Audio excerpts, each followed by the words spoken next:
আহ, সাবেক প্রধানমন্ত্রী বেগম খালেদা জিয়ার সন্তান এবং বিএনপির ভারপ্রাপ্ত চেয়ারম্যান জনাব তারেক রহমান আগামীকাল দুপুর 12টার মধ্যেই তিনি রাজধানীতে প্রবেশ করবেন, অর্থাৎ বাংলাদেশে তিনি অবতরণ করবেন শাহজালাল আন্তর্জাতিক বিমানবন্দরে। এবং তার আসা উপলক্ষে ইতিমধ্যে মঞ্চ প্রস্তুত করা হয়েছে।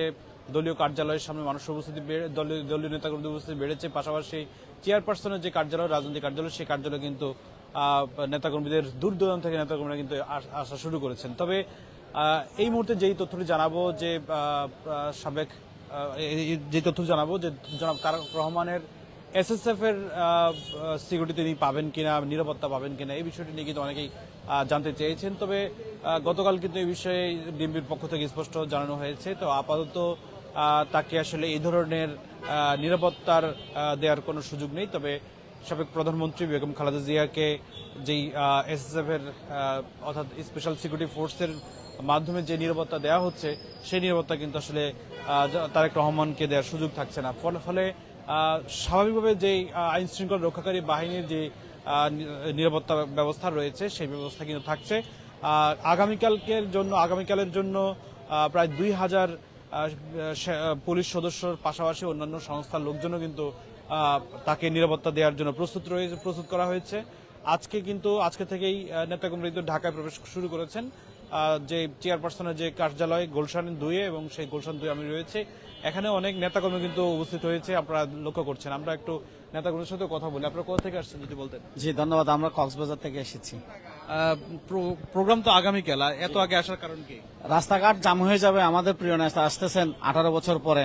গণমানুষের যে আকাঙ্ক্ষা ছিল, বাংলাদেশের মানুষের যে আশার আকাঙ্ক্ষা ছিল, এই বাংলাদেশে তারেক রহমান আসবে, গণতন্ত্র ফিরে আসবে, বাংলাদেশের হাল ধরবে এবং বাংলাদেশের উন্নয়ন হবে, বাংলাদেশের ঘরে ঘরে উন্নয়ন পৌঁছে যাবে। তো তারেক রহমান ফ্যাসিস্ট হাসিনার দেওয়া মিথ্যা মামলা নিয়ে ওনাকে যেভাবে মারা হয়েছিল, চিকিৎসা নিয়ে দীর্ঘদিন নেতা কর্মীদের থেকে দূরে ছিল, আমাদের থেকে দূরে ছিল।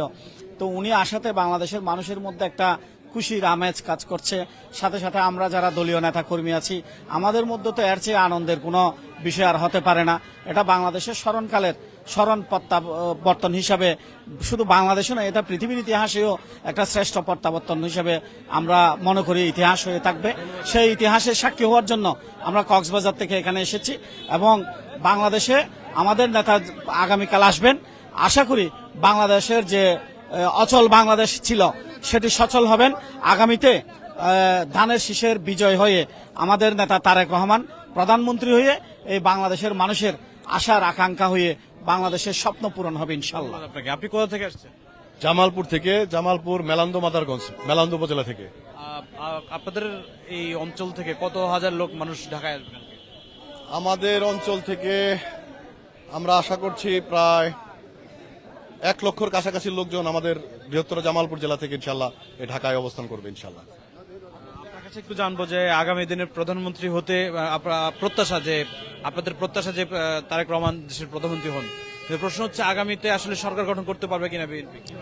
ইনশাল্লাহ আমরা আশাবাদী। আমার দেশনায়ক তারেক রহমান, আগামী রাষ্ট্রনায়ক তারেক রহমান যে কথা বলছে, বাংলাদেশের মানুষ অধীর আগ্রহে তাকায় আছে এটা বাস্তবায়ন করার জন্য। তারেক রহমান যা বলেছেন সেটা বাস্তবায়ন আল্লাহর হবে এবং আগামীতে আমরা ইনশাল্লাহ তারেক রহমানের নেতৃত্বে বিএনপি সরকার গঠন করবে। আমরা এদেশে আগামীতে বিএনপি সরকারে যাবে ইনশাল্লাহ, আমরা আশাবাদী। তারেক রহমানের নিরাপত্তা নিয়ে কোনো শঙ্কা আছে কিনা, আপনারা কি মনে করেন? না, এই মুহূর্তে তারেক রহমানের নিরাপত্তা নিয়ে কোনো শঙ্কা আমরা আছে বলে মনে করি না। আমরা আছি রাস্তায় এবং রাজপথে লক্ষ কোটি বিএনপি নেতাকর্মী আছি। পাশাপাশি বর্তমান সরকার আমাদেরকে যে আশ্বাস দিয়েছেন এবং কি যে নিরাপত্তা দিয়েছেন, এতে করে আমরা খুশি। সরকার তো এসএসএফ এর মাধ্যমে নিরাপত্তা দিচ্ছে না, সেক্ষেত্রে আপনাদের কি কোনো চাওয়া পাওয়া আছে কিনা বা সংসদ? আমার দেশনেত্রী আমাদের খালেদা জিয়াকে ম্যাডামকে দিয়েছেন, এসএসএফ না দিলেও তারেক রহমান কিন্তু ওর আওতায় থাকবে, মানে ওয়ান কাইন্ড অফ এসএসএফ এর আওতায় থাকবে ইনশাল্লাহ। আমরা মনে করি, আমরা যতটুকু মনে করি তারেক রহমান আল্লাহ রহমান নিরাপদে নিবৃত্তে বাংলাদেশে আসবে এবং কি ইতিহাসে এটা সাক্ষী 25শে ডিসেম্বর ইতিহাসে আগামী 50 বছরের রেকর্ড ব্রেক করতে পারবে না, আমরা আশা করি ইনশাল্লাহ। এত মানুষের জমায়েত হবে ইনশাল্লাহ। আপনার কাছে কি মনে হয় আগামী দিনে প্রধানমন্ত্রী কি আসলে হতে পারবেন বা সরকার গঠন করতে পারবেন? আসলে তো বাংলাদেশের মানুষ দীর্ঘ 17 বছর বিভিন্ন নির্যাতনের শিকার হয়েছে। নির্যাতনের মধ্যে 17 বছর বিএনপির আন্দোলনের নেতৃত্ব দিয়েছে। তাই এই আন্দোলনের নেতৃত্ব আমাদের দেশ নায়ক তারেক রহমান, উনি আন্দোলনের নেতৃত্ব দিয়েছে লন্ডন থেকে। দীর্ঘদিন তাকে দূরে রাখা হয়েছিল, তাকে নির্যাতনে মৃত্যুর আগ মুহূর্তে তাকে লন্ডন পাঠিয়ে দেওয়া হয়েছিল। আল্লাহ পাক তাকে সুস্থ করে দেশে নিয়ে আসে। দেশের মানুষের, কোটি মানুষের তার স্পন্দন দেশ নায়ক তারেক রহমান কালকে আসবে ইনশাল্লাহ। আশা করি বিএনপির বিজয় নিশ্চিত। আমাদের এটা জনগণের ভিতরে সাধারণ আমরা দলীয়, আমরা জামালপুর থেকে আসছি, মেলান্দ উপজেলা বিএনপি সাধারণ সম্পাদক, আমরা বলছি তা না, সাধারণ জনগণের মুখের ভাষা হলো যে আগামীতে বিএনপি নিশ্চিত বিজয় হবে ইনশাল্লাহ জনগণের ভোটে। এটা কোনো রাতের অন্ধকারের ভোটে না, প্রত্যক্ষ জনগণের ভোটে বিএনপির বিজয় হবে। সে বিজয় আমাদের দলের ভারপ্রাপ্ত চেয়ারম্যান তারেক রহমান দলের দেশের প্রধানমন্ত্রী হবে, এটাই আমরা আশা করছি। আমরা যে আইন নেতাকর্মীদের উপস্থিতি আমরা দেখানোর চেষ্টা করছিলাম যে রাজধানীতে চেয়ারপারসনের যে কার্যালয়, সেই কার্যালয় থেকে সরাসরি যুক্ত রয়েছে আমি ফখরুল ইসলাম। দেখানোর চেষ্টা করছিলাম যে বিএনপির চেয়ারপারসন তারেক রহমানকে আসলে যে নিরাপত্তা ব্যবস্থা দেওয়ার কথা বলা হয়েছে, সেটির মূলত বলা হয়েছে যে তারেক রহমানকে সব ধরনের নিরাপত্তা কিন্তু নিশ্চিত করা হয়েছে, তবে তাকে স্পেশাল সিকিউরিটি ফোর্স এসএসএফ দেওয়া হচ্ছে না। এই বিষয়ে ডিবির অতিরিক্ত কমিশনার এস.এন. নজরুল ইসলাম কিন্তু গতকাল জানিয়েছেন যে কভার্ড এন্ড ওভার্ড নিরাপত্তা ব্যবস্থা নেওয়া হয়েছে। পোশাকধারী পুলিশের পাশাপাশি সাদা পোশাকে পর্যাপ্ত পুলিশ সদস্য কিন্তু দায়িত্ব পালন করবেন। তিনি জানিয়েছেন যে আসলে এসএফ সুবিধা দেওয়া হচ্ছে না তারেক রহমানকে। তিনি আরো বলেন, নিরাপত্তা পরিকল্পনায় হযরত শাহজালাল আন্তর্জাতিক বিমানবন্দর, সেখান থেকে এভারকেয়ার হাসপাতাল হয়ে গুলশান পর্যন্ত যাওয়ার রাস্তা এবং তার বাসভবনকে অন্তর্ভুক্ত করা হয়েছে নিরাপত্তা ব্যবস্থায়। মাঠ পর্যায়ে কর্মকর্তাদের প্রয়োজনীয় নির্দেশনা দেওয়া হয়েছে। চূড়ান্ত নির্দেশনা এখনো জারি করা হয়নি।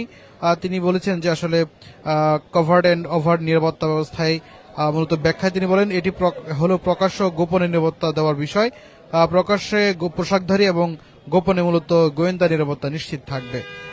আর পুলিশ সদর দপ্তর সূত্র কিন্তু জানাচ্ছে যে গুলশানে খালেদা জিয়ার বাসভবন ও তারেক রহমানের বাসভবন দেয়াল ঘেঁষা হওয়ায় দুইটি বাসা এবং তারেক রহমানের অফিসকে সর্বোচ্চ নিরাপত্তা পরিকল্পনা আওতায় আনা হয়েছে।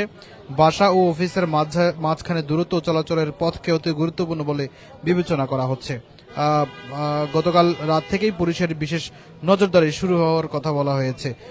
আগামীকাল জানেন 25 ডিসেম্বর রোড জুড়ে প্রতিটি থানা এলাকায় নিরাপত্তা ব্যবস্থা জোরদার করা হবে। বিশেষ এসকর্ট সহ একাধিক চেকপোস্ট বসানো থাকবে।